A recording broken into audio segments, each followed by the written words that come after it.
Praise the lord. దేవునికి స్తోత్రం. ఈ సమయములో దేవుని మాటలు విందాము.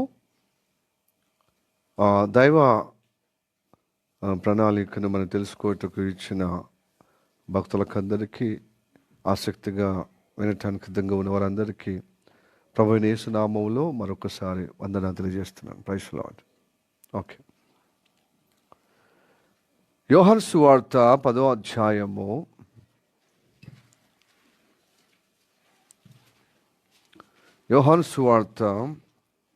10వ అధ్యాయము 22-23 వచనం చదువుదాం.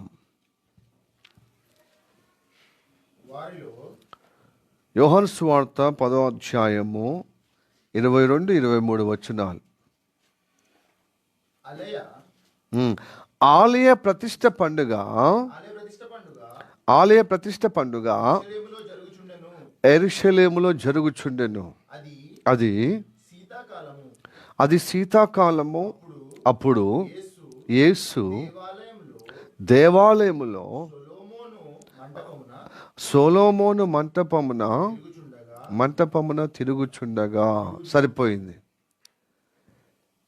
ఈ వాక్యము మన వినికిలో దేవుడు ఆశీర్వదించునుగాక.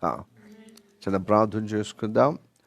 మిక్కిలిగా ప్రేమిస్తున్న మా పరలోకమందున్న మా తండ్రి, నీకు వందనాలప్ప. నీ కృప ద్వారా నీ సేవకుని మరుగుపరుచుకొని నీ యొక్క ఉద్దేశము తండ్రి చరిత్రపరంగా మేము నేర్చుకునే విధంగా, మేము తెలుసుకునే విధంగా, మేము నేర్చుకునే విధంగా, అవగాహన కలిగే విధంగా మాట్లాడము. నీ కృప ద్వారా నడిపించుటకు ఈ సమయంలో మాకు కావలసినటువంటి వర్తమానమును మాకు ప్రసాదించమని నా ప్రభువైన యేసు నామములో ప్రార్థించి అడుగుచున్నాము పరమ తండ్రి, ఆమేన్. యోహాను సువార్త 10వ అధ్యాయము 22-23 వచనాలు. ఇదంతా మీనింగ్ లాగా అనిపించలేకపోయినా ఇది చరిత్రగా ఉన్న మాటలను అర్థవంతంగా మరి తెలుసుకునే విధంగా, అనుభవించుకునే విధంగా వాక్యం విందాం. ఆలయ ప్రతిష్ఠ పండుగ యెరూషలేములో జరుగుచుండెను. అది శీతాకాలము. అప్పుడు యేసు దేవాలయములో సొలొమోను మంటపమున తిరుగుచుండగా అనే మాటను మనము ముందు వాక్యంగా మనం చదువుకున్నాం. దేవునికి స్తోత్రం. ఇది ఆలయ ప్రతిష్ఠ. ఈ ఆలయ ప్రతిష్ఠ అంటే మనకు చాలా మనకు తెలుస్తుంది. ఏదన్నా ఆలయం కట్టినప్పుడు,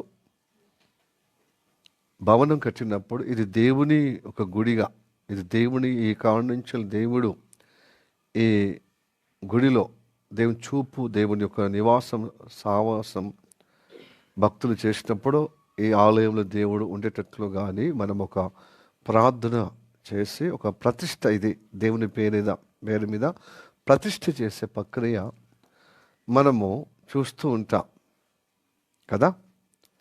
బాప్టిస్ట్ చర్చ్ అని, పెంతెకోస్తు సావాసం అని, ఇంకా చర్చ్ ఆఫ్ క్రైస్ట్ అని, ఇలాగ రకరకాల డినామినేషన్ పేరిట ఆ డినామినేషన్ తరపున కట్టిన సంఘాలను, భవనాలను స్థానిక బెతెస్దా దేవుని ఆలయం అని, ఇది సిలువ ప్రేయర్ హౌస్ అని, అలాగనే ఇంకా సియోను మందిరం అని, ఇలా రకరకాల పేర్లు పెట్టి ఆలయం ప్రతిష్ఠ చేసుకుంటాం.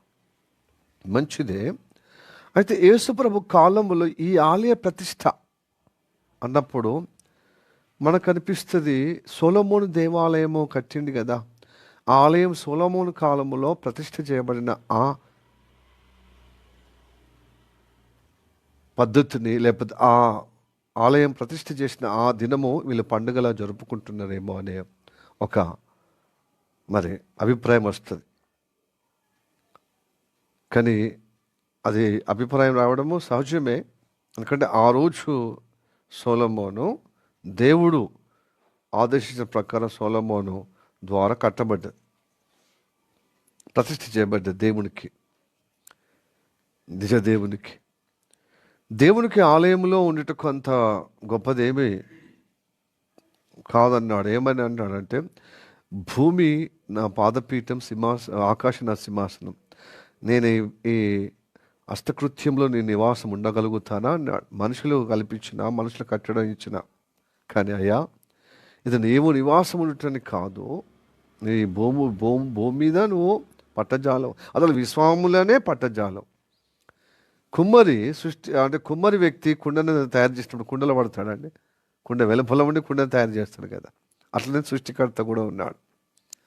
సృష్టి కుమ్మరి అట్లే ఉన్నాడు. అయితే నీ భక్తులంగా ఈ ఆలయం, ఈ చోటులో దేవుడు ఉన్నాడని విశ్వాసంగా వచ్చి ప్రార్థించే వారికి సహాయం చేయలాకుండా నీ కందృష్టి రాత్రింబావులో ఉండేటకు ఈ ఆలయం నీ పేరిట ప్రతిష్ఠ చేస్తున్నామయ్యా. ఆపదలో ఉన్నవారికి ఆదుకునే విధంగా, ఆ తప్పులో ఉన్నవారికి తప్పు సరిదిద్దుకునే విధంగా, అలాగనే కరువులో ఉన్నవారికి అయ్యా నాకు సంరక్షణ, నాకు పోషణ అంటే నువ్వు చూపుండి ఇక్కడ వచ్చిన వారు ప్రార్థన చేసినప్పుడు వారి అక్కర్లు తీర్చే విధంగా, వారికి ప్రార్థన మొరపెట్టే విధంగా ఉన్నప్పుడు వారికి సహాయం చేయలాగుండా ఈ ఆలయము నీ పేరిట ప్రతిష్ట అని ఆనాడు సొలొమోను చెప్పాడు కదా. సో అదే కాబోలు అని అభిప్రాయం రావచ్చు, వచ్చినా తప్పేం లేదు. అయితే ఇది శీతాకాలం అని ఉన్నది కాబట్టి బైబిల్ పండితులు, పరిశోధకులు ఏమంటున్నారంటే అది సొలొమోను కట్టిన కాలము కాదు, అది హిజ్కియా. మొత్తం అస్తవ్యస్తంగా యూదులు మళ్ళీ ఆలయం అశుద్ధంగా, ఒక్కొక్క రాజు వచ్చి వాళ్ళ భక్తిని బట్టి ఆ ఆలయము చక్కగా దేవుని మాటగా ధర్మశాల ప్రకారం యాజకుల మరి దేవుని ఆలోచన ప్రకారం నడిపించబడుతున్న విధానం. అయితే మరొక రాజు, ఒక రాజు తర్వాత ఒక రాజు, భక్తుడైతే భక్తి పరంగా నడిచేది దేవుని తీర్మానం ద్వారా, ప్రణాళికబద్ధంగా. ఆ రాజు దేవుని వాక్యానికి అంత శ్రద్ధ లేకపోతే మళ్ళీ అన్యక్రాంతంగా, నామకార్థంగా, అపవిత్రంగా, మరి అశుద్ధంగా ఉండేదన్నమాట. అలాగ పలు సందర్భాల్లో యెరూషలేము దేవాలయము అలాగా జరిగింది. హిజ్కియా కాలంలో జరిగింది, సొలొమోను కాలములో ప్రారంభంలో అలాగా దేవుని ప్రతిష్ఠ చేసిన క్రమములో దాదాపుగా యూదుల రాజులు చక్కగా దేవుని గణపుచ్చే విధంగా ఉన్నారు. కానీ చివరిలో అది దేవునికి వాక్యానికి అనుగుణంగా దేవుని యొక్క నడిపింపులో లేకుండా ఉన్నప్పుడు దేవుడు చెదరగొట్టి ఏం చేశాడు, బబులోనికి తీసుకుపోయాడు. ఈ విషయాలన్నీ మనకు తెలిసిన విషయాలు, ఇదివరకు మన వాక్యంగా విన్నాం. అయితే ఈ సందర్భం యొక్క అక్యురేట్గా, చరిత్రకరంగా మనం తెలుసుకోవాలంటే కొన్నిసార్లు పాత నిబంధనలు ఉన్న ఇదివరకు నేర్చుకున్నటువంటి వాక్యాలు ఒకసారి సూచాయకంగా మనం జ్ఞాపకం చేసుకుందాం. సొలొమోను కాలములో చక్కగా ఆలయం కట్టబడ్డది. ఈ 12 గోత్ర ప్రజలందరూ, ఇజ్రాయెల్ ప్రజలందరూ సమూహంగా ఉండి దేవుని మాటగా నడిచిన వారు. సొలొమోను ఎట్లా దేవుని చేత దీవించబడుతూ ప్రబలుతున్నాడో, ఐశ్వర్యవంతుడిగా, జ్ఞానవంతుడిగా, అట్లా దీవించబడుతున్న క్రమములో అతడికి శోధన కలిగింది. ఆ శోధన పరంపరలో ఏమైపోయింది, ఇజ్రాయెల్ దేశం, ఆ రాజుని బట్టి ఇజ్రాయెల్ దేశం బలహీనమైపోయింది. అక్కడ రాజు ఏం చేసిండు, ఆయనకు వచ్చిన జ్ఞానాన్ని బట్టి, ఐశ్వర్యాన్ని బట్టి అనేక రాజకుమార్తెలు పెళ్లి చేసుకున్నాడు. వారి ప్రోద్బలాన్ని బట్టి బలహీనమైపోయాడు. ఎక్కడ పడితే అక్కడ విగ్రహ ఆరాధన ప్రారంభించాడు. దేని కోపం వచ్చింది. అప్పుడు తన కాలములో కాకుండా తన కుమారుని కాలంలో, రెహబాము కాలంలో రాజ్యం 2గా చేశాడు. ఒకటి ఉత్తర దిక్కున, ఒకటి దక్షిణ దిక్కున విడిపోయింది. దక్షిణ దిక్కునేమో యూదా, బెంజమిన్ 2 గోత్రాలు కలిగిన సమూహాన్ని ఏమన్నాడంటే యూదా దేశం అన్నాడు. ఉత్తర దిక్కున ఉన్నటువంటి నార్త్ పార్ట్నేమో 10 గోత్రాల జనాభాను ఇజ్రాయెల్ దేశం అన్నాడు. అది 10 గోత్రాల్లో సమూహం. అంతే దాను మొదలుకొని ఇదిగో ఎఫ్రాయిము మరి దాను, ఎఫ్రాయిము, మనష్షే గోత్రము, తర్వాత రూబేను, అషేరు, నఫ్తలి, తర్వాత ఇసకారు మొదలైనటువంటి గోత్రాలు, ఈ 10 గోత్రాలు కలిసి ఈ ఇజ్రాయెల్ దేశంగా, ఉత్తర దేశంగా ఉండేది. ఈ ఇజ్రాయెల్ దేశము రెండుగా చేరిపోయి దక్షిణ దేశమేమో యూదా దేశం, ఉత్తర దేశమేమో ఇజ్రాయెల్ దేశంగా అయిపోయింది కదా. దేవుని వాక్యానికి విరుద్ధం ప్రారంభం నుంచి ఇజ్రాయెల్ దేశము కొంచెము దైవ ప్రణాళికను అవిధేయతగా చూపించారు. కాబట్టి దేవుడు ప్రవక్తలను నడిపించాడు, మాట్లాడించాడు. అట్లాగా దాదాపుగా 250 సంవత్సరాలు డివైడ్ అయిన తర్వాత 200 సంవత్సరాలు దేవుడు ఆ రాజ్యాన్ని కాపాడాడు. ప్రవక్తల ద్వారా, సేవకుల ద్వారా మాట్లాడుతూ. వాళ్ళు ఇజ్రాయెల్ దేశ భక్తులందరూ, ఇజ్రాయెల్ ప్రజలందరూ యెరూషలేంకి వస్తలేరు. యూదా దేశంలో ఉంది యెరూషలేం. వాళ్ళు వేరొక రాజధాని పెట్టుకున్నారు అన్నమాట. వాళ్ళకి నిలకడ లేనటువంటి రాజులు, ఒక్కొక్క రాజు ఒక్కొక్క రాజధాని పెట్టుకున్నారు. చివరికి అది సోమ్రోన్ అని రాజధానిగా చేసుకున్నారు. కానీ దేవుడు ఏర్పరచుకుని లేనటువంటి రాజధాని అది. అంటే సమరియా, ఇప్పుడు ఉన్న ప్రాంతం సమరియా అంటారు. కాబట్టి దేవుడు యెరూషలేమునే కోరుకున్నాడు. యెరూషలేమునే, అందుకోసం దేవాలయం అక్కడ కట్టాడు. ఆడికి వస్తలేదన్నమాట. సరే, దాను ప్రాంతంలో ఒక ఆలయం కట్టుకున్నారు. అలానే బెర్షెబా అనే అంటే బేతెల్ అనే ప్రాంతము ఒకటి కట్టుకున్నారు.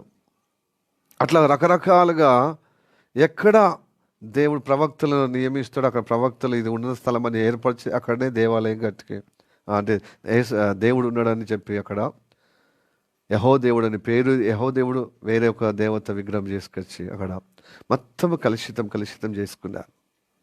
ఆ దేవుడికి చాలా కోపం వచ్చి విగ్రహ ఆరాధనతో నింపబడ్డది, వేరే దేవతలతో నింపబడ్డది.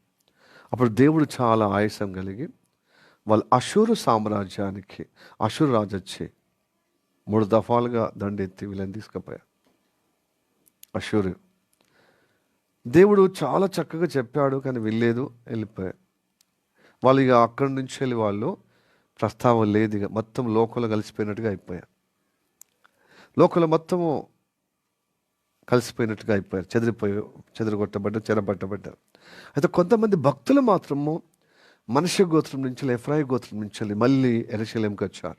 ఆ సమయంలో యెరూషలేము దాదాపుగా 500 సంవత్సరాలు, 400 సంవత్సరాలు చక్కగా ఉంది. ఇదేమో 250, ఇదేమో 400 సంవత్సరాలు డివైడ్ అయిన తర్వాత చక్కగా, అంటే పడుతూ లేస్తున్నా దేవునికి మాటగా నిలబడుతూ నడిపించబడుతున్న క్రమంలో దేవుడు కాపాడండి. వీళ్ళు కూడా మళ్ళీ ఇజ్రాయెల్ ప్రజలాగానే యూదులు కూడా చేశారు వ్యతిరేకం.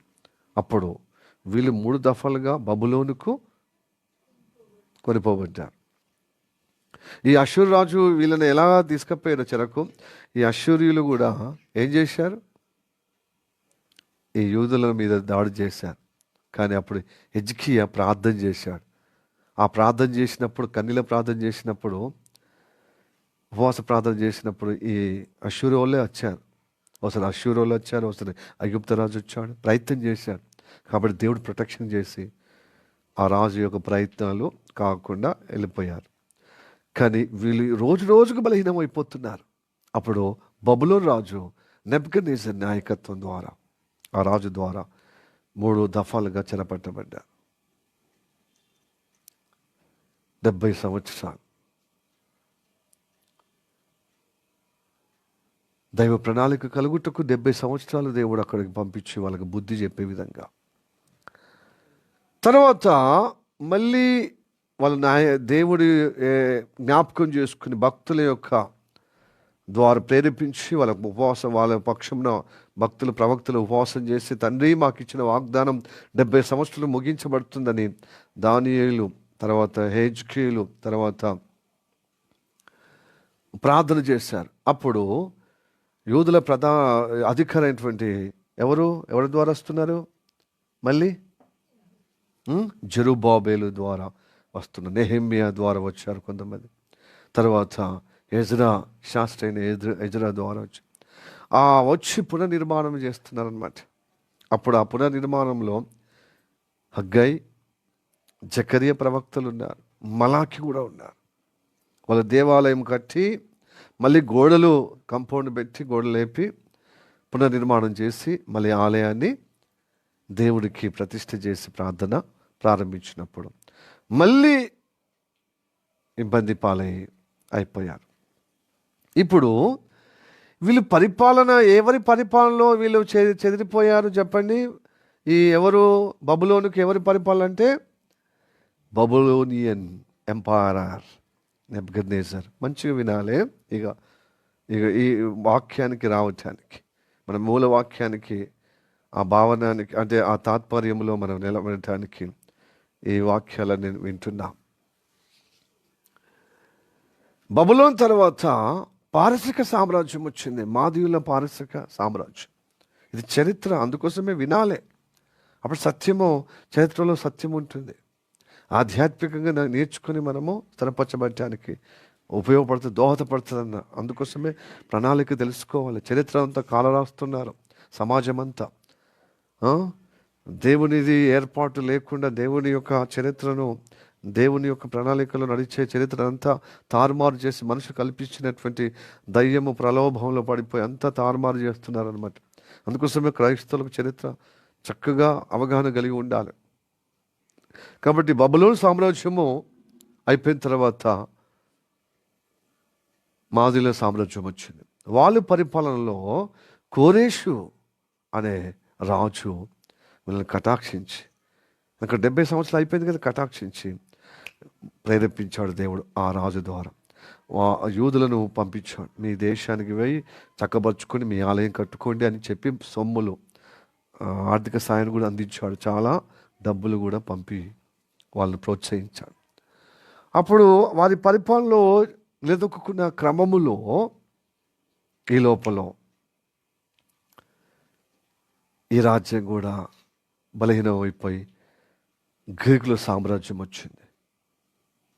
ఆ గ్రీకుల సామ్రాజ్యం వచ్చే క్రమములోనే మలాకి చివరి ప్రవక్త పాత నిబంధనలో అయిపోయాడు. అంటే ఆ పాత నిబంధన అక్కడి వరకు ఆగిపోయింది. మళ్ళీ మత్తయి సువార్త స్టార్ట్ అయ్యే క్రమంలో ఎంత వ్యత్యాసం తెలుసా అండి?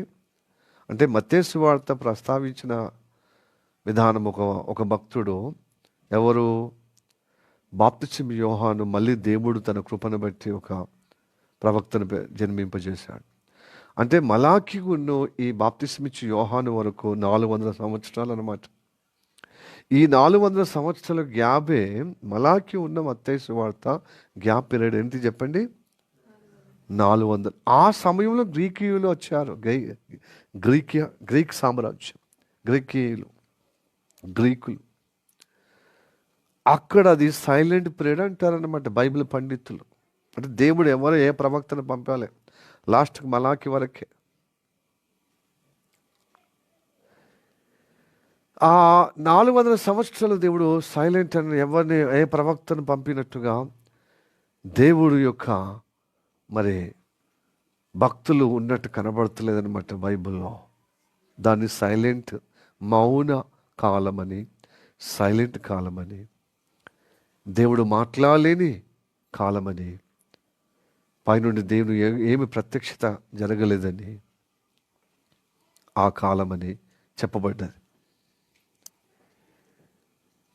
ఈ మలాకి ప్రవక్త మాదీయుల పారసిక సామ్రాజ్యంలో ఉన్నప్పుడే ఈ ప్రవక్త చివరి ప్రవక్తగా ఉన్నాడు. అంటే ఆ ప్రవక్త ఆ గ్రంథము రాసే వరకు ఆ మాదీయుల పారసికలో ఉన్నారు.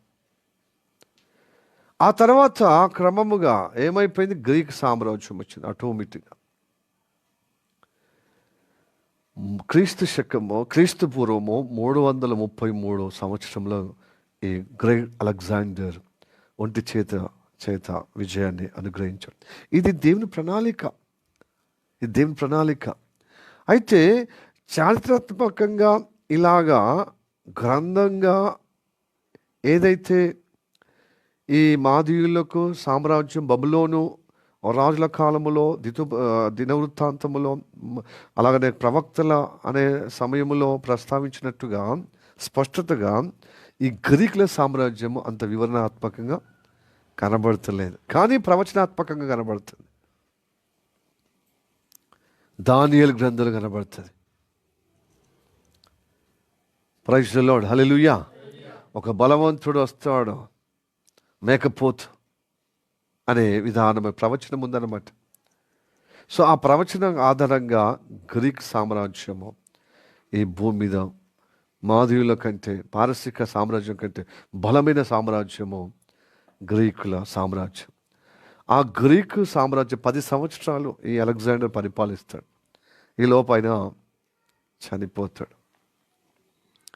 అయితే గ్రీకుల సామ్రాజ్యం వచ్చినప్పుడు యూదులకు ఏం లేదు, యూదులకు ఇంకా సంతోషం, ఇంకా వ్యాపారంలో, ఇంకా వాళ్ళు స్వతంత్రంగా స్వేచ్ఛగా ఎక్కడైనా వెళ్ళి వ్యాపారం చేసుకునే సులభతరంగా కల్పించాడు. కానీ గ్రీకుల సంస్కృతి, గ్రీకుల యొక్క లాంగ్వేజ్ మాత్రం చాలా ప్రభావితం చేశాడు.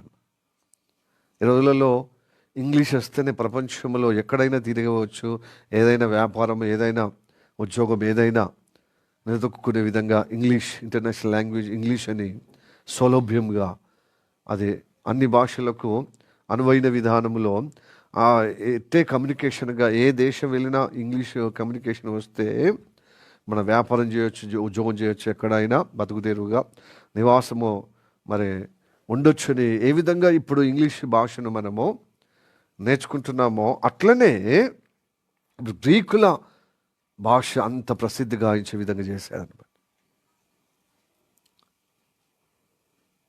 అందుకోసమే గ్రీకేయుల యొక్క ప్రభావం ఎక్కువ పడ్డదన్నమాట యూదుల మీద. అందుకోసం యేసయ్య జన్మించిన కాలంలో గ్రీకుల లాంగ్వేజ్, కొత్త నిబంధన గ్రీక్ లాంగ్వేజ్ వచ్చింది. సో విందాము, ఈ గ్రీకుల సామ్రాజ్యము ఈ అధినేత ప్రభావితం చేశాడు కదా అలెగ్జాండర్. అనతి కాలంలోనే ఎట్లా ఫేమస్ అయ్యాడో 10 సంవత్సరాల్లో పరిపాలనగా మొత్తము కైవసం చేసి అన్ని దేశాలను జయించి తన సామ్రాజ్యం విస్తరింపజేసుకున్న పిదప ఆయనకు నలుగురు సైన్యాధిపతులు ఉన్నారు. అయితే చిన్న వయసులోనే 30 సంవత్సరాలనే ప్రపంచాన్ని జయించి హస్తకస్తము చేసుకుంటూ ఉన్న క్రమంలోనే 10 సంవత్సరాలు ఎంత ఫేమస్ అయ్యాడో, ఎంత విస్తరించబడ్డాడో అతి అనతి కాలంలోనే వెంటనే చనిపోయాడు. 31న చనిపోయాడు. అప్పటికి తన పిల్లలు, చిన్న పిల్లలు, వాళ్ళు ఎదగలే ఇంకా. అయితే ఈ సైన్యాధిపతులే తలా 4 దిక్కుల నుంచేలే భాగాలు ఏర్పరచుకొని 4 దిక్కుల సైన్యాధికారులే రాజులుగా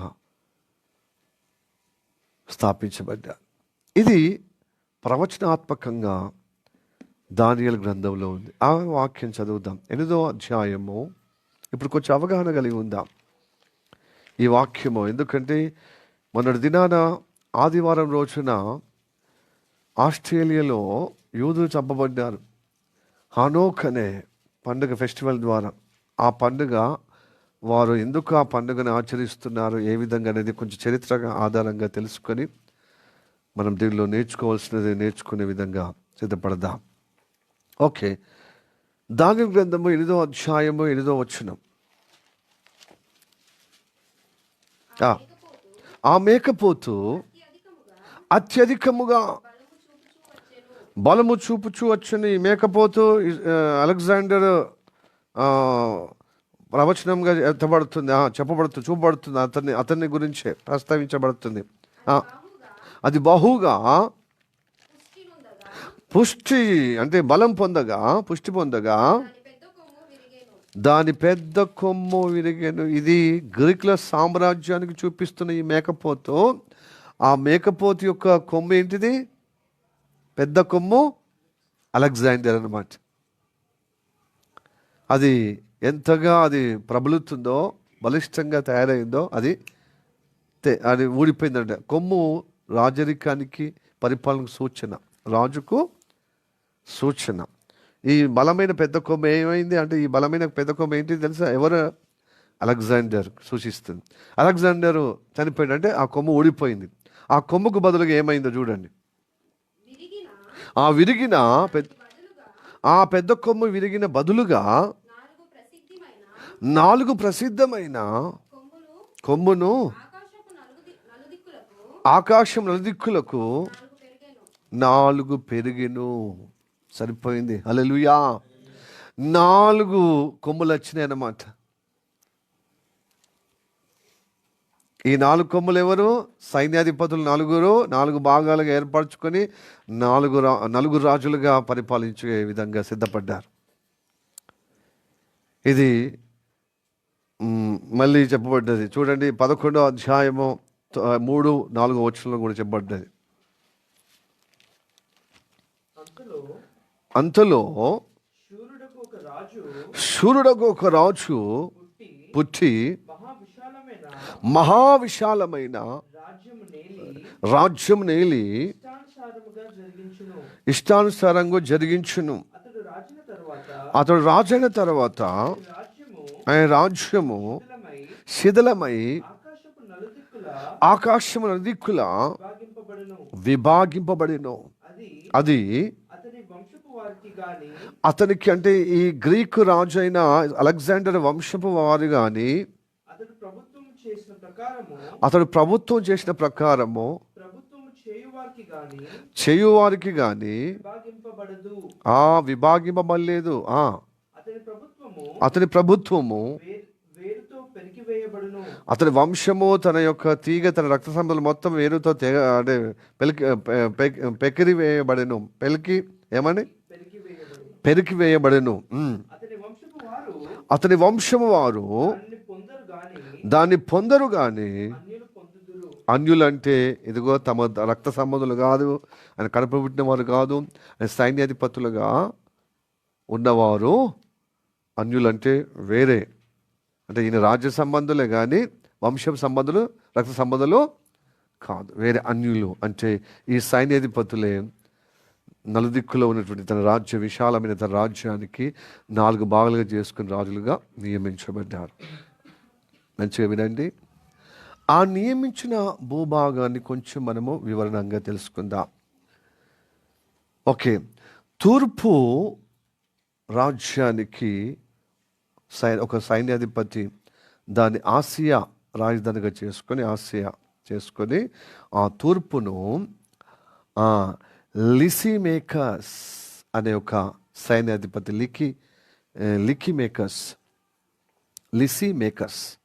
లిసిమేకస్ అనే ఒక సైన్యాధిపతి రాజుగా తూర్పు వైపున పరిపాలించాడు. తర్వాత పశ్చిమ సైడుగా, అంటే పశ్చిమ రాజ్యాన్ని, పడమర రాజ్యాన్ని ఏథెన్స్ రాజధానిగా చేసుకొని ఆయన కన్సెండర్ అనే సైన్యాధిపతి రాజుగా అటు నియమించబడ్డాడు. ఈ తూర్పు రాజు, ఈ పడమర రాజు కాలగర్భంలో కలిసిపోయారు. వీళ్ళ గురించి ప్రస్తావించబడలేదు ముందు, కానీ 2 రాజులు ప్రస్తావించబడ్డారు 4. వారు ఎవరంటే ఉత్తర దేశ రాజ్య అధికారి అయిన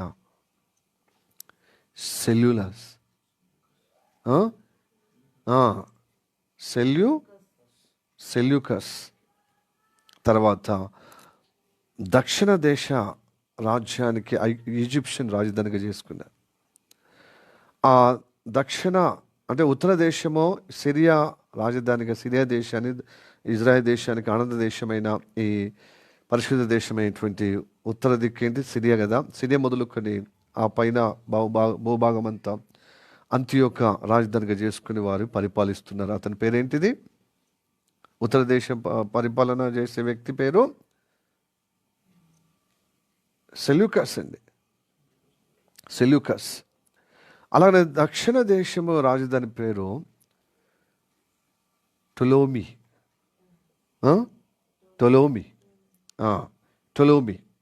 అతడు ఈజిప్టుకు రాజధానిగా చేసుకుని దక్షిణ దేశాన్ని పరిపాలిస్తాడు, దక్షిణ భాగంగా రాజ్యంగా చేసుకుని పరిపాలిస్తాడు.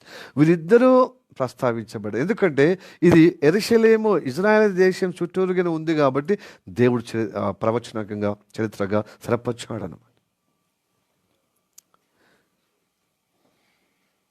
ఎప్పుడు కానీ ఇజ్రాయెల్ దేశాన్ని దేవుడు ఏర్పరచుకునే విధానం కాబట్టి ఆ ఇజ్రాయెల్ దేశం మీద పడుతున్న ఆ ప్రభావం ఏ రాజ్యం ఉందో ఆ రాజ్యం బైబిల్లో ప్రవచనాత్మకంగా, పరోక్షంగా, ప్రత్యక్షంగా రాయబడి ఉన్నది. ప్రవచన వాక్యంగా గుర్తుపెట్టుకోవాలి. మిగతా అంటే తూర్పు రాజును, పడమర రాజును వదిలిపెట్టిండు కదా, మరి వీళ్ళనంటే వీళ్ళు ఇజ్రాయెల్ దేశాన్ని ఒకరికి మించిన ఒకరు, ఈ భూభాగం నా ఆధీనంలో ఉండాలి, నా ఆధీనంలో ఉండి ఈ ఇద్దరు సెలూకస్యులు అంటే తన కడుపున పుట్టిన వారు, తన కడుపున పుట్టిన వంశవారిని ఏమన్నారంటే సెలూకస్యులు అని అలా పిలువబడ్డారు. అలాగనే ఈ దక్షిణ దేశం యొక్క రాజ్యం ఉందే ఈజిప్టును టొలోమీ అనే రాజు ప్రారంభించింది కనుక అతని వంశీయులు టొలోమీయులని పిలువబడ్డారు. వీళ్ళే హోరహోరిగా రాజ్య పరిపాలన చేయటానికి ఈ ఇజ్రాయెల్ దేశాన్ని స్వాధీనపరుచుకున్నారు. ఎవరి బలం ఎక్కువ ఉంటే, ఎవరు జయిస్తే వారు. అయితే ముందుగా ఈ టొలోమి దక్షిణ దిక్కున రాజ్య వాళ్ళు ఈ యూదులను చాలా గౌరవించారు. వాళ్ళ యొక్క మతాచారాన్ని చాలా ప్రేమించారు, సహకరించారు, వాళ్ళకు స్వేచ్ఛ ఇచ్చారు. కాకపోతే గ్రీక్ భాష చాలా ప్రభావం చూపించారన్నమాట. గ్రీక్ అందుకోసమే ఆదిమ అంటే హెబ్రీ భాష ఉందే పాత నిబంధన పంచ గ్రంథాలను ఏమంటారు? హెబ్రీ భాషలో పూర్వము తోరా అంటారు. పంచటుక్ పెంటటుక్ పంచగ్రంథాలు పెంటటుక్, అలాగనే హెబ్రీ భాషలో తోరా అంటారు. మరి మిగతా అన్ని యెహోషువ నుంచి మలాకి వరకు ఉన్నటువంటి గ్రంథాలు మొత్తం అంటే పాత నిబంధన ఏమంటారంటే తనక్ అంటారు. ఏమంటారు?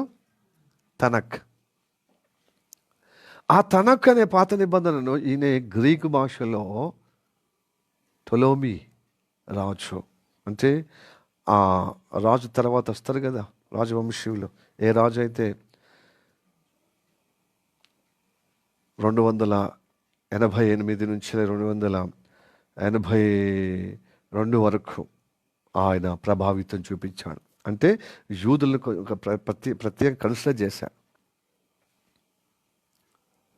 అదంతా గ్రీక్ బాగా ప్రసిద్ధి, ఆ లాంగ్వేజ్ ఎక్కువ ప్రభావితం అవుతుంది కాబట్టి ఆ పాత నిబంధనలో ఆ తనకనే పాత నిబంధన హెబ్రీ భాష నుంచి గ్రీక్ భాషలో తర్జుమా చేసే విధంగా కృషి చేసేది అన్నమాట, యూదుల మీద మమకారాన్ని బట్టి. సో ఆ తర్జుమా చేసిన తత్వాన్ని ఆ గ్రీక్ లాంగ్వేజ్లో ఆ పాత నిబంధన ఏమంటారంటే బైబిల్ స్టూడెంట్స్కి తెలుసు ఏమంటారు?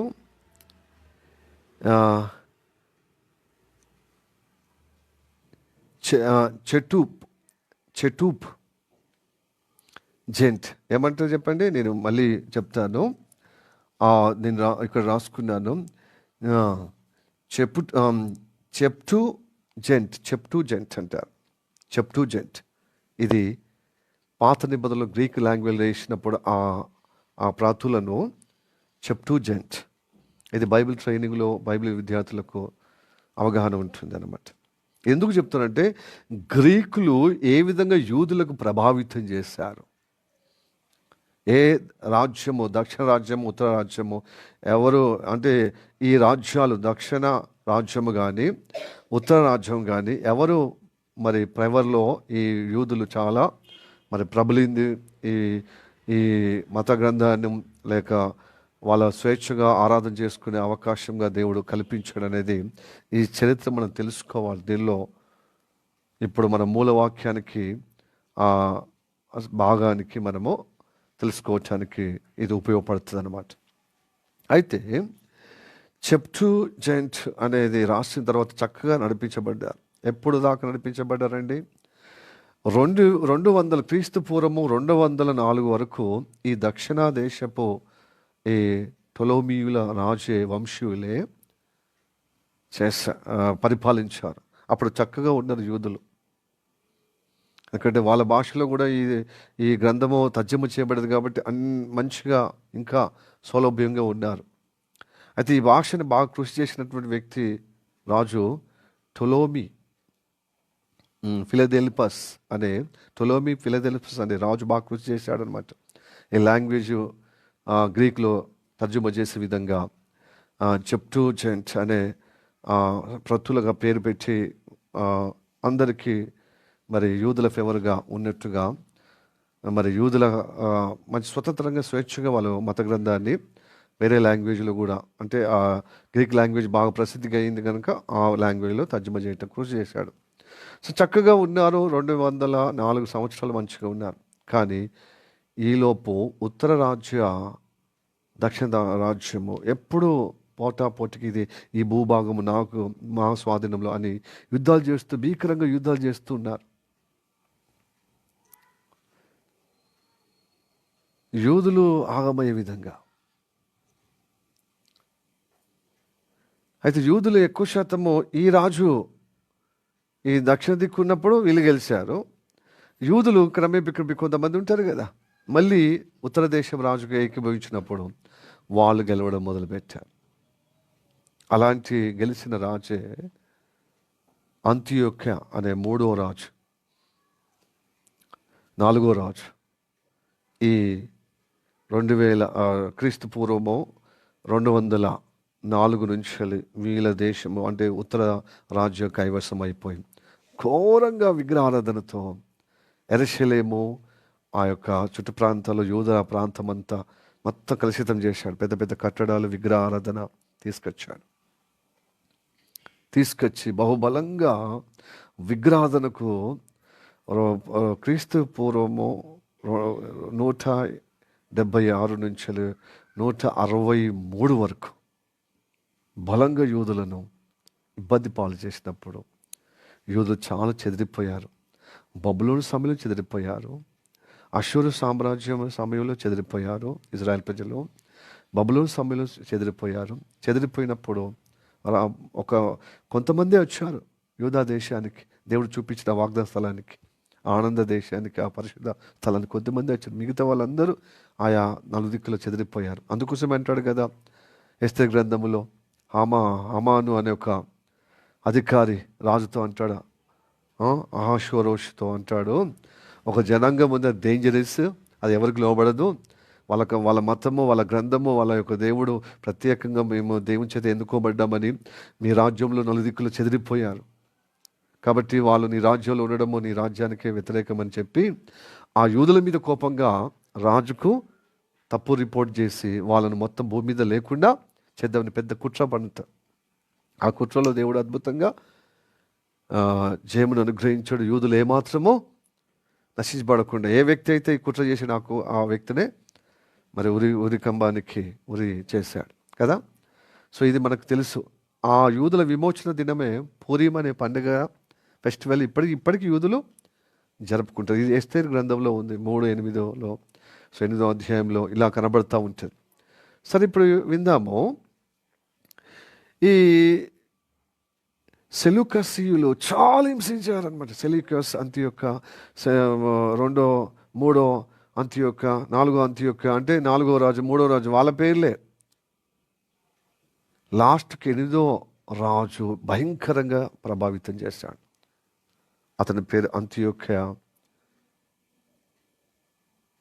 ఎఫిఫాస్. ఆ రాజు చాలా నీచంగా స్టెప్ ఎక్కువ చేశాడు. రాజు ఏం తెలుసా,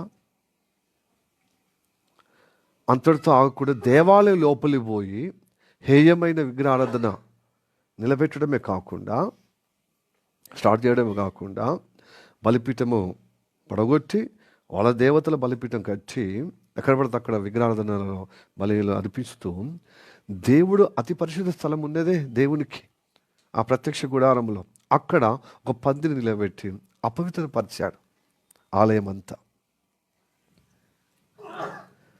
అప్పుడు ఆ యూదుల్లో చాలామంది మొత్తము అకలాకుతలం అయిపోయి వాళ్ళ ఆ ఆరాధన చేయకపోతే, ఆ విగ్రహారాధన చేయకపోతే, ఆ రాజు చేసినట్టుగా శాసనంగా చేయకపోతే, ఉచ్చకోత అనగా వాళ్ళను చాలా హింసించాడు, వాళ్ళను చాలా చంపేసినప్పుడు ఆ బెడదతో, ఆ భయంకరమైన హింసతో చెదిరిపోయారు. అక్కడ ఉన్నవారు చాలా రోషం కలిగి ఉన్నారు. దాంట్లో యాజకుడిగా మత్తైస్ అనే ఆ యాజకుడు కుమారుడే మక్కబీయులు. అంటే అతనికి నలుగురు సహోదరులు ఉన్నారు. అంటే మత్తయిస్సుకు 6 కుమారులు ఉన్నారు. ఆయన తండ్రితో పాటు కుమారులు, ఈ మక్కబీయస్ అనే కుమారుడు తిరుగుబాటు చేశాడనమాట. గెర్రెల యుద్ధం ప్రకటించాడు. ఎస్, విప్లవం ఎదురు తిరిగిందనమాట. ఇది చాలా అపవిత్రత. మా ఆలయాన్ని ప్రవేశించడమే కాకుండా హేయమైన మరి ఒక పందిని ఈ అతి పరిశుద్ధ స్థలంలో మరి నిలిపి మొక్కుమని బలవంతం చేస్తున్నారు. ఇది చాలా భయంకరమైన అపవిత్రత అని చెప్పి తిరుగుబాటు చేసినప్పుడు, ఈ తిరుగుబాటు అణిచేయటానికి ఆ రాజు సైన్యముతో తన రాజా పరిపాలన అధికారముతో వీళ్ళను మరి యుద్ధం చేయటానికి వచ్చినప్పుడు వీరు తలదాచుకోవటానికి అరణ్యానికి వెళ్ళి పెద్ద పోరాటం చేశారు. గెర్రెల యుద్ధం. అందుకోసమే చరిత్రలో చెప్పబడ్డది, మక్కబీయస్సులు తిరుగుబాటు చేస్తారు. ఆ తిరుగుబాటుకు కొంతమంది యూదులను మరి వాక్యము, ధర్మశాస్త్రము, ఆ మలాకి గ్రంథము కానీ మొదలైనటువంటి ధర్మశాస్త్రం యొక్క వాక్యాలు చెప్తూ వాళ్ళని చైతన్యవంతంగా చేస్తూ యుద్ధంలో పాలు పంపులుగా చేపించి తిరుగుబాటు చర్య చేత ఆ రాజ్యము, ఆ సెల్యూకస్, ఆ ఉత్తర రాజ్యము బలహీనమైపోయింది. ఇప్పుడు మక్కబీయులు 100 సంవత్సరాలు, క్రీస్తు పూర్వము 163 నుంచి 63 వరకు వీళ్ళ పరిపాలనలో ఉన్నది యూదా ప్రాంతం, ఆ ఇజ్రాయెల్ ప్రాంతం. భయంకరంగా యుద్ధం జరిగితే ఆ యుద్ధ ఫలము వీళ్ళు జయించి 100 సంవత్సరాలు ఇంచుమించు మంచి పరిపాలించే సమయంలో ఇక్కడ ఉన్నది. ఇప్పుడు ఇక వస్తున్నాం, మూలవాక్యానికి వస్తున్నాం. పరిపాలించే సమయంలో ఈ అపవిత్రమైనటువంటి ఆలయం ఉందే, దేవాలయము, దాన్ని పరిశుద్ధపరిచారు, దాన్ని బాగా పరిచారు. ఆ పరిచిన మాసం ఏం తెలుసా అండి? వాళ్ళ మాసాలు, యూదుల మాసాలు వేరే ఉంటాయి కదా. అబీబ్ అని, నిస్సాన్ అని. సో కిస్లేవ్ అనే మాసం, అది డిసెంబర్ మాసం అన్నమాట. శీతాకాల మాసం, అది శీతాకాలంలో వస్తుంది. ఆ మాసంలో డిసెంబర్ 15 నుంచి 25 వరకు, డిసెంబర్ 25 వరకు దాన్ని శుద్ధీకరించి, దాన్ని పరిశుద్ధపరిచి, ప్రార్థన చేసి, అది పరిశుద్ధపరిచి, ఆలయాన్ని పరిశుద్ధపరిచి 25వ తారీఖున, డిసెంబర్ 25 తారీఖున ఆలయాన్ని ప్రతిష్ఠ చేశారు తిరిగి. ఆ ప్రతిష్ఠ ఆలయము పండుగ అప్పటి నుండి స్టార్ట్ అయిందనమాట. డిసెంబర్ 25 నుంచి డిసెంబర్ 25 అంటే ఈ హనూక పండుగ డిసెంబర్ 15 నుంచి 25 వరకు జరుగుతుంది. ఆ చివరిగా ఆ ఆలయం ప్రతిష్ఠ చేసి, ఇది దేవుని ఆలయం, ఇది పరిశుద్ధంగా అని ప్రతిష్ఠ చేసిన ఆ ఆలయ పండుగ ఏటైతా జరుపుకుంటున్నారు. ఆ ఏటైతా జరుపుకునే క్రమంలో యేసయ్య కూడా వచ్చాడు. ఇప్పుడు మూలవాక్యం అది యోహాను సువార్త 10వ అధ్యాయము 23, 22, 23 కదా మనం మూలవాక్యం చదివాము. ఇప్పుడు చదువుదాం. ఆలయ ప్రతిష్ఠ పండుగ యెరూషలేములో జరుగుచుండెను. ఈ ఆలయంలో మక్కబీయస్ ఆలయాన్ని పరిశుద్ధపరిచి ఆలయాన్ని ప్రతిష్ఠ చేశారు. అది పండుగలాగా జరుపుకోవటానికి హానోక్ అనే ఫెస్టివల్గా వాళ్ళు నియమించి ఇది జరుపుకోవాలని అప్పటి నుండి స్టార్ట్ చేశారనమాట. హానోక పండుగ ఉందన్నమాట, హనోక. సో దానికి యూదుల పండుగ, అది దానికి ఒక దీప స్తంభం అని ఒకటి ఉంటుంది. మనకేమో 7 ఉంటాయి, వాళ్ళకేమో 9, 8. ఇది దీనికి ఒక కథా కామిషి ఉంటుంది. మనం రానున్న కాలంలో నేర్చుకుందాం. అది పెద్ద విషయం కాదు, కానీ కొంచెం అవగాహన కోసము. అయితే ఇక్కడ విషయం ఏంటంటే, ఈ హానోక్ ఫెస్టివల్ శీతాకాలం కనుక ఇది ఇజ్రాయెల్ ప్రజలు వారి సొంత రాష్ట్రం ఏర్పడిన తర్వాత చాలా బలంగా జరుపుకుంటారు. అయితే అధికారపూర్వకంగా జరుపుకునే విధంగా జరుగుతున్నది. అయితే అక్కడక్కడ చెదిరిపోయినటువంటి యూదులు ఇప్పటికీ జరుపుకుంటున్నారు. ఆ జరుపుకునే క్రమంలోనే మొన్న ఆస్ట్రేలియాలో ఆ యొక్క మోండా బీచ్ దగ్గర 2000 మంది కంటే ఎక్కువ యూదులు సమకూర్చుకొని ఈ హానోక్ అనే ఫెస్టివల్ జరుపుకుంటున్నారు. యూదుల ఆలయం శుద్ధీకరించిన పండుగ ఈ డిసెంబర్ 25 రోజున ఆలయం ప్రతిష్ఠింపబడిన దినముగా జరుపుకుంటున్నారు. ఆ జరుపుకునే సమయంలో సమూహం అయినప్పుడు ఇదిగో తండ్రి కొడుకులు ఇస్లాం భావజాలముతో ఉగ్రవాదమైన భావజాలంతో వాళ్ళని చంపేశారు తుపాకుతో. ఆ వ్యక్తి మన హైదరాబాద్ మూల వ్యక్తి అట. ఎక్కడ వెళ్ళినా ఉగ్రవాదము, ఇస్లాం ఉగ్రవాదం జరిగినా అది మూలలు ప్రత్యక్షంగా పరోక్షంగా మన హైదరాబాద్ పాత బస్తీకి సంబంధం ఉంటుంది, లేకపోతే హైదరాబాద్ అంతా సంబంధం ఉంటుంది. సో అట్లాగన్నమాట. ఎప్పుడో పోయాడు 98లో పోయి అక్కడనే సెటిల్ అయిపోయి అక్కడనే వివాహం చేసుకుని అక్కడ ఒక కుంపటి ఇక్కడ ఒక కుంపటి అని వార్తలు వచ్చినాయి. అది ఏది కుంపటి బట్టి పెట్టుకున్నా ఆ కుంపటి అతన్నే దహించి వేయబడ్డది. కాబట్టి తరచుగా వచ్చేవాడట. అయితే అతడు తండ్రి కొడుకులు చంపేసారు ఆ యూదులను. దాదాపుగా 20 మందిని, 16 నుంచి 20 మందిని, 40 మంది గాయపడ్డారు. మరి ఆ విరోచితంగా ఆయన అంటే వాళ్ళను ఘోరంగా చంపిన సమయంలో ఒక వ్యక్తి విరోచితంగా, ఇస్లాం సహోదరుడే, ఆ కాల్పులు ఆపాడు. దేవుడు అతనిలో ఉండి అధికంగా యూదులు చనిపోకుండా కాపాడి అతడు కూడా గాయపరచబడి హాస్పిటల్లో చికిత్స పొంది కోలుకున్నాడు. అయితే తండ్రి చనిపోయాడు, ఉగ్రవాది భావజాలంతో కాల్చిన తండ్రి చనిపోయాడు. కానీ కుమారుడు గాయాలతో మరి కోమాలో వెళ్ళి వెంటనే మెలకున్నప్పుడు అరెస్ట్ చేశారు ఆయనను. సరే, ఇది హానోకు ఫెస్టివల్ సీజన్లో యెరూషలేములో యూదులకు జరుగుతుంది. అంటే యెరూషలేం అంటే యూదుల ప్రాంతం జరుగుతుంది. యూదులు ఎక్కడెక్కడ ఉంటేనే హానోకు ఫెస్టివల్ జరుగుతుంది. ఆ ఫెస్టివల్లో వాళ్ళు నిమగ్నమైతే మనము కూడా క్రిస్టియన్స్ కూడా యేసయ్య నమ్మిన బిడ్డలందరూ డిసెంబర్ మాసంలో హ్యాపీ క్రిస్మస్గా జరుపుకుంటున్నాం. Praise the lord, hallelujah, hallelujah, praise the lord, praise the lord. ఆ ఫెస్టివల్ ఎలా వచ్చింది? ఇప్పుడు ఉన్నటువంటి వాక్యము భాగము ఆలయ ప్రతిష్ట శీతాకాలంలో సొలొమోను కట్టినటువంటి మంటపములో తిరుగుతున్న ఆ సందర్భం ఇప్పుడు మనము నేర్చుకోవడానికి. ఎందుకంటే ఇదిగో యూదుల ప్రస్తావన చేస్తే, ఆ వాళ్ళ యొక్క చరిత్రను చేస్తే, ఇదిగో గ్రీకేయులది ఆ రాజ్యం నలుదిక్కులుగా విడిపోయి, నలుదిక్కుల రాజ్యాలుగా విడిపోయి ఒక్కొక్క సైన్యాధిపతి ఒక్కొక్క రాజుగా ఏర్పరచుకొని పరిపాలించారు. ఉత్తర దక్షిణ రాజుల ఈ ఇజ్రాయేల్ ప్రభావం చూపించారు. ఎట్లా మరి వీళ్ళ మార్పు చేర్పు జరిగిన క్రీస్తు యొక్క కాలంలో ఎలాగా పరిస్థితి ఉందో కొంచెం అవగాహన మనకు కలుగుటకు ఈ వాక్యం నేర్చుకుంటున్నాం. క్రీస్తు పూర్వము 63 సంవత్సరంలో రోమా సామ్రాజ్యం వచ్చి కైవసం చేసుకుంది. అట్లాగా క్రీస్తు పూర్వము 63 సంవత్సరంలో మళ్ళీ మక్కబియ ప్రభుత్వం పోయి ఏమైపోయింది? యూదుల ప్రభుత్వం పోయి రోమా సామ్రాజ్యం వశపరుచుకున్నారు. మళ్ళీ గొప్ప సామ్రాజ్యం ప్రభావితంగా మళ్ళీ ఆ సమయంలోనే యేసుప్రభు జన్మించాడు. రోమా సామ్రాజ్యం దాదాపుగా ఆగస్ట్ అనే రాజు, రోమా రాజు పరిపాలన కాలంలో యేసుప్రభు జన్మించాడు. ఇది అన్నమాట. అయితే ఇప్పుడు ఈ చరిత్ర తెలుసుకునే విధంగా, అవగాహన కలిగే విధంగా నేర్చుకుంటూనే ఆలయం ప్రతిష్ట అంటే, ఆలయం అంటే ఏంటి చెప్పండి? ఇలాంటి ఆలయాలు ఉంటేనే పడగొట్టడము, అపవిత్రపరచడము, పడగొట్టడం, మళ్ళీ కట్టడం, మళ్ళీ చేసుకోవడం, ఇవన్నీ దురవస్థ ఉంది.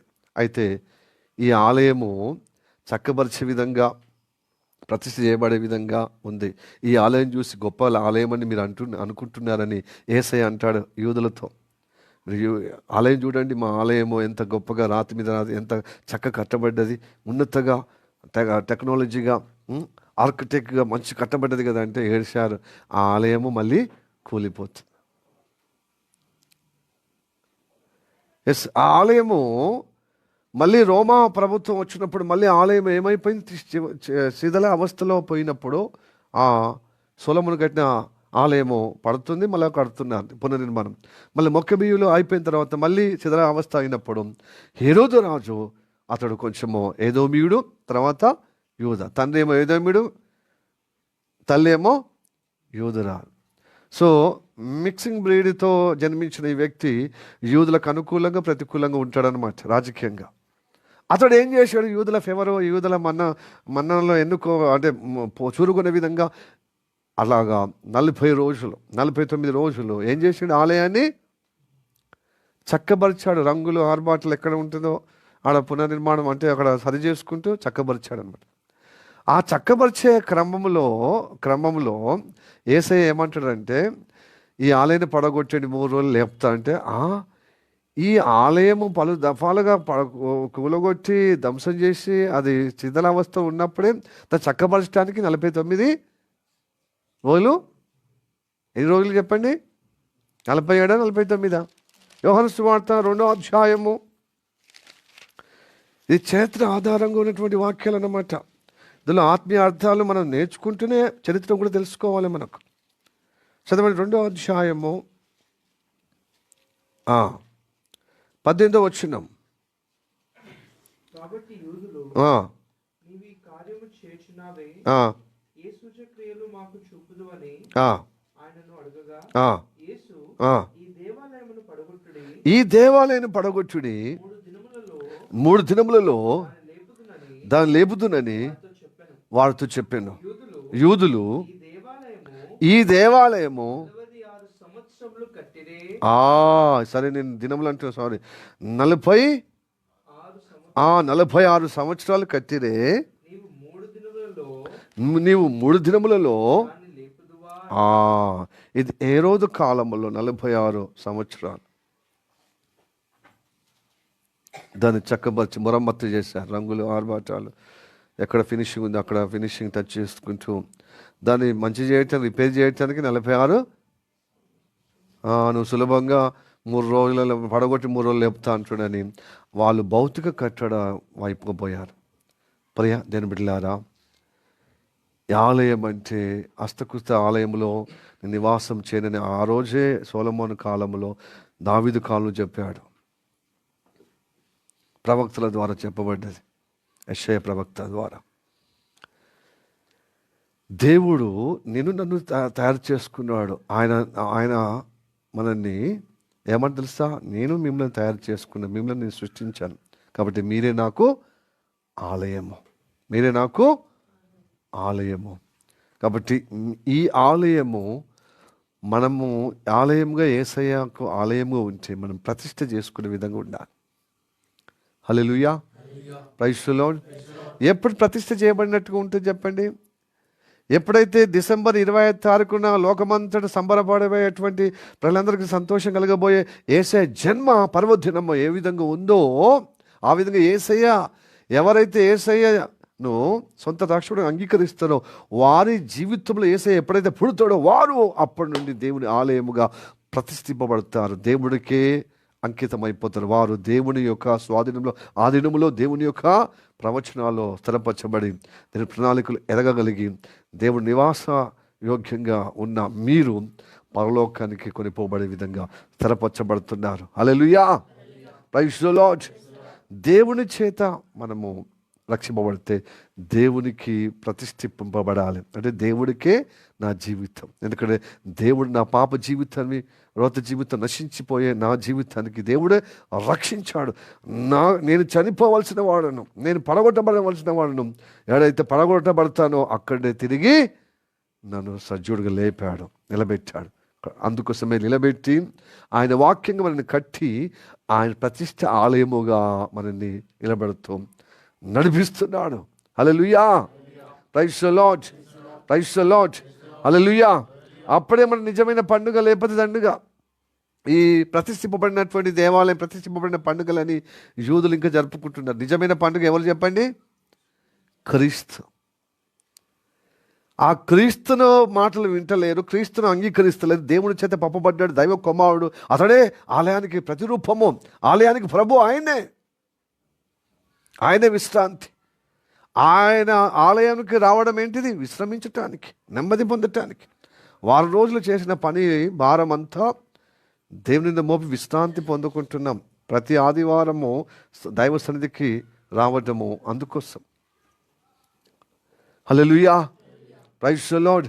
అందుకోసం ప్రయాసపడి వారం మోసుకపోవచ్చిన సమస్త జనులారా నా దగ్గరికి వస్తే ఏం ఇస్తాను? విశ్రాంతి కొరకు వస్తున్నాము దేవుని సన్నిధికి. ఈ శరీరం అలసిపోతుంది వివిధ పనులతో, భారముతో, వివిధ ఆలోచనతో, వివిధ మూర్ఖమైన మాటల చేత, క్రియల చేత ఏమైపోతున్నాము? బలహీనం అయిపోతున్నాం. నెమ్మది లేకుండా, శాంతి లేకుండా, ఆదరణ లేకుండా, నిశ్చయిత లేకుండా, గాబరా పడిపోతున్నాం, టెన్షన్ పడిపోతున్నాం. అలాంటి వారిని నడిపిస్తున్నాడు దాని సన్నిధికి. ఎందుకంటే నీవు ఆలయముగా పరిశుద్ధపరచబడుతున్నప్పుడు, నేను ప్రతిష్టంగా నువ్వు చేసుకున్నప్పుడు, నాకు అప్పచెప్పినప్పుడు, ఇది నీ వాడని ఇదిగో ఈ శరీరము నీదయ్యా, ఇదిగో నీవు వెలిచ్చిన నువ్వు కొన్నావు కనుక ఈ దేహము నీకు ఆలయముగా ప్రతిష్ఠ చేసుకుంటున్నాను అంటే నువ్వు నాలో జన్మించావు. అప్పుడు నిజమైన క్రిస్మస్ సంబరాలు చేసుకుంటే కాదు. మన హృదయంలో యేసయ్య జన్మించకపోతే మనకేం సంతోషం అండి, మనకేం సమాధానం అండి, మనకేమో పండుగ. ఎందుకంటే యేసయ్య కొలెస్సి రాసిన పత్రికలో ఉంటుంది. పౌలు భక్తుడు చెప్తాడు, 2వ అధ్యాయము 16వ వచనమా చదవండి అక్కడ. క్రీస్తే పండుగ.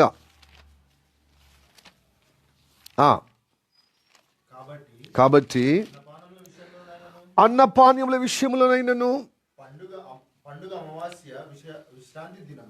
పండుగ అమావాస్య విశ్రాంతి దినము అనువాటి విషయములోనైనను మీకు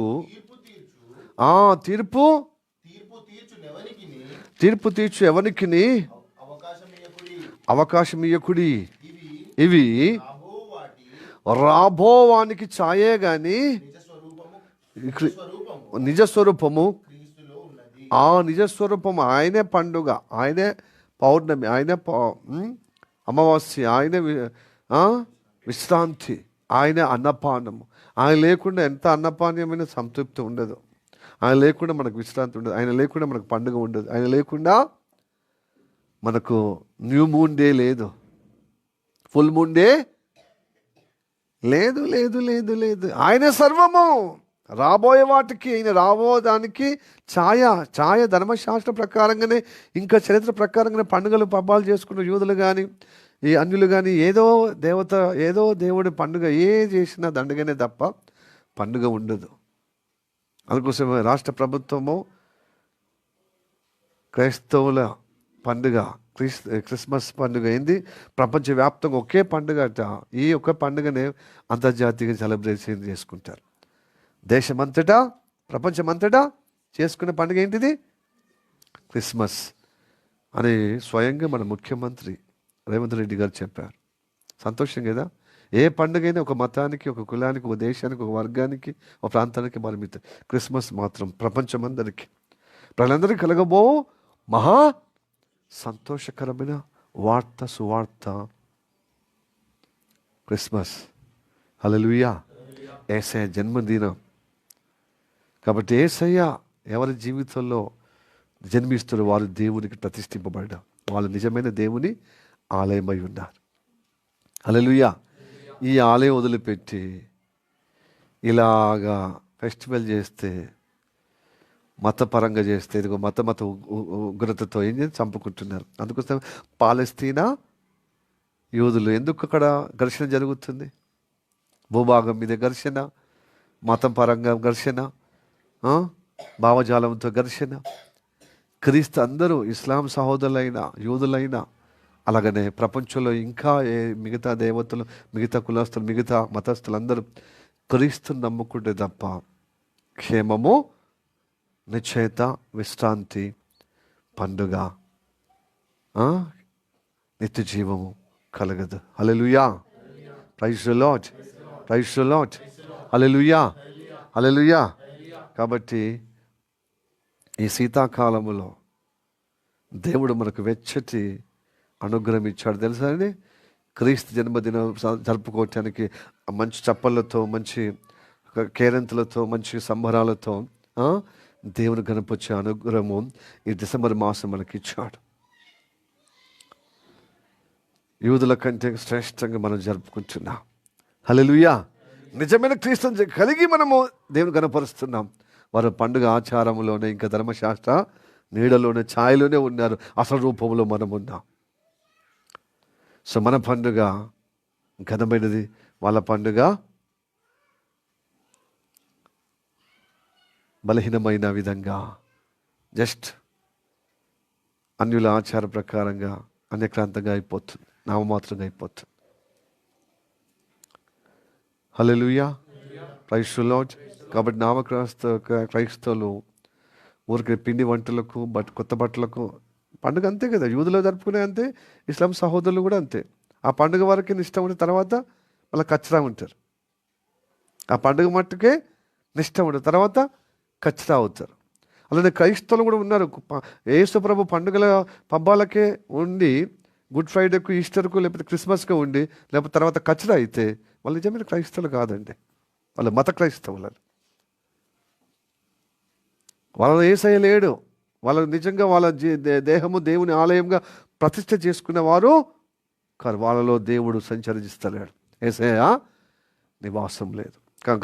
కాబట్టి ఈ పండుగలకి, కొత్త బట్టలకి, పిండి వంటలకి, లేకపోతే బిర్యానీకి, లేకపోతే పండుగ మన ఫెస్టివల్ స్టార్ పెట్టుకోగానే కాదు.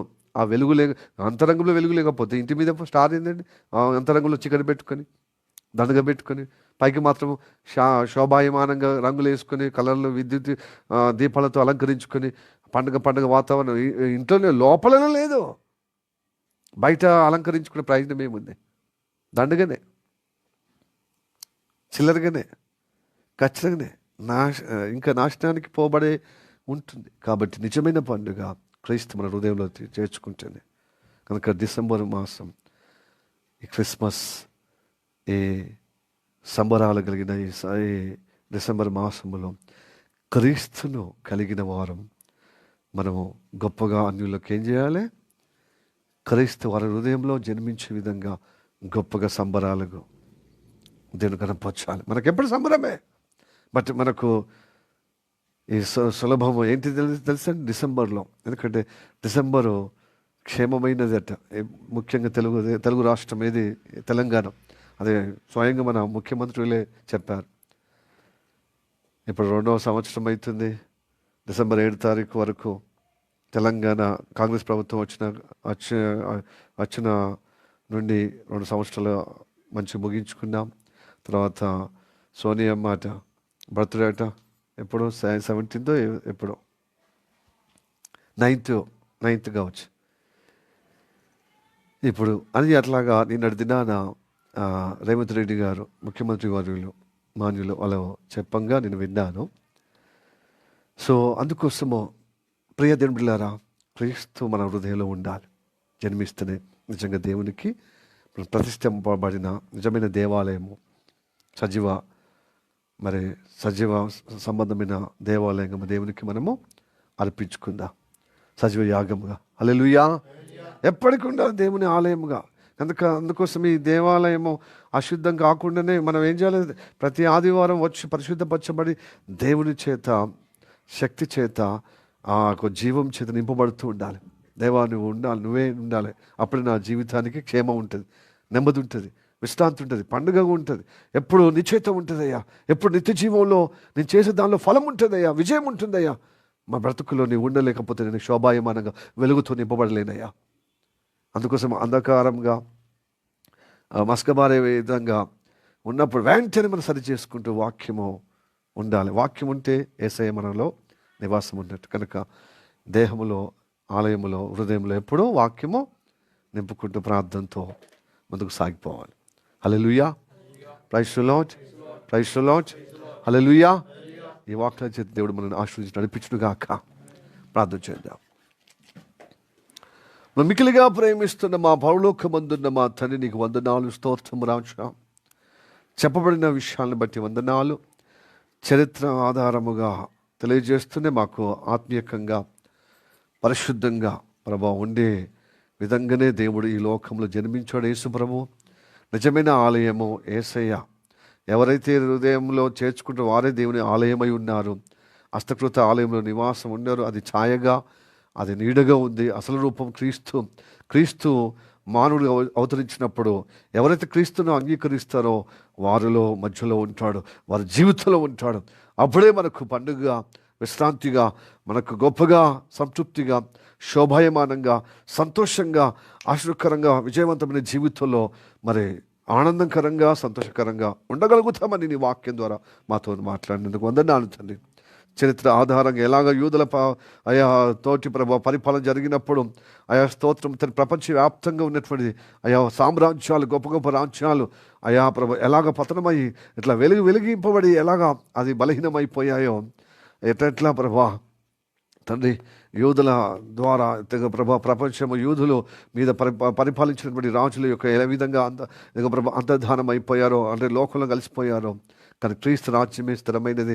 అందుకోసమే క్రీస్తు వచ్చిందే ఆ రాజ్యము, పరలోక రాజ్యము సిద్ధపరచడానికి. తండ్రి తన రాజ్యములో జీవం ఉంది, సంతోషం ఉంది, ఆనందం ఉంది, నీతి ఉంది అయ్యా. ఆ రాజ్యములో ప్రత్యక్షంగా పరోక్షంగా అందరము కట్టబడి అదే ప్రత్యక్షంగా ఎదుర్కొనే విధంగా ఆయన పరిపాలనలో మేము స్థిరపరచబడే విధంగా ఆధ్యాత్మికంగా ముందుకు సాగటకు ఈరోజు ప్రభు మాతో మాట్లాడిన విధానం బట్టి వందనాలు, నీ వాక్యాన్ని బట్టి వందనాలు, ఈరోజు సాహసాన్ని బట్టి వందనాలు.